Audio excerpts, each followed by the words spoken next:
You see, these 20-odd Negroes to which John Rolfe was referring, they were actually kidnapped by a Spanish slave ship from the Kingdom of Ndongo in what is today known as Angola, West Africa. In its voyage along the high seas, that slave ship was attacked by 2 English pirate ships, the Treasurer and the White Lion. The pirates, they were hoping to find gold, but instead they found human cargo.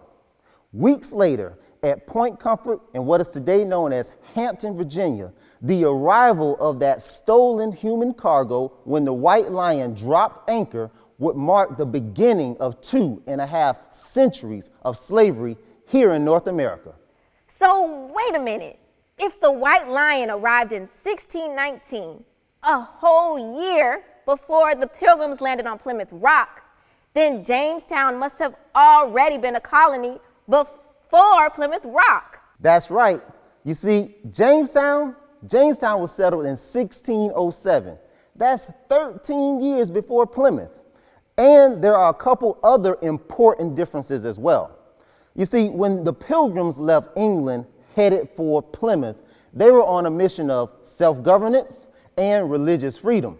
But Jamestown was different. Jamestown was settled to make money. Jamestown was controlled by a company named the London Company.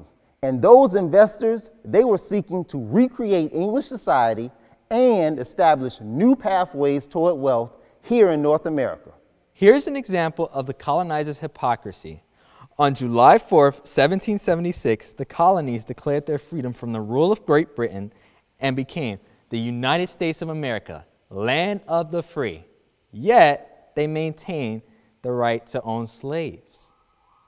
In fact, Thomas Jefferson, a slave owner, wrote these words in the Declaration of Independence. We hold these truths to be self-evident that all men are created equal. Really? This was America's promise to the citizens of the United States. They were guaranteed a better life, the ability to design and run their own government, and maintain individual freedoms. But herein lies America's heartbreak. What the Declaration of Independence did not do was point out what constituted citizenship and for whom this promise was made. Clearly, America's promises did not extend to all, and certainly not to black people. You see, when delegates of the Constitutional Convention met in Philadelphia in the summer of 1787, they were split on the moral question of human bondage, but not on its economic necessity. With cash crops of tobacco, cotton, and sugarcane, America's southern states became the economic engine of the whole nation. And their field of choice? Human slavery. Enslaved workers represented the southern planters' most significant investment and the bulk of their wealth. But just as God had a plan for the Israelites, our ancestors held onto the hope of a promised land here in America. In Jeremiah 29:11, I imagine they heard the voice of the Lord foretelling how he would lead them out of bondage, saying, "For I know the plans I have for you, declared the Lord, plans to prosper you and not to harm you, plans to give you a hope in the future. Then you will call upon me and pray to me, and I will listen. You will seek me and find me when you seek me with all your heart." So yes, our ancestors sought him with their whole hearts.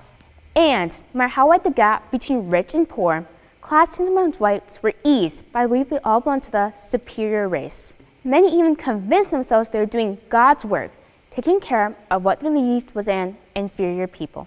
And while there's no debate about a slave ship called the White Lion that brought our ancestors to America as human bondage, our loving Father sent his Son, the Lion of Judah, to free us from an even bigger bondage called sin.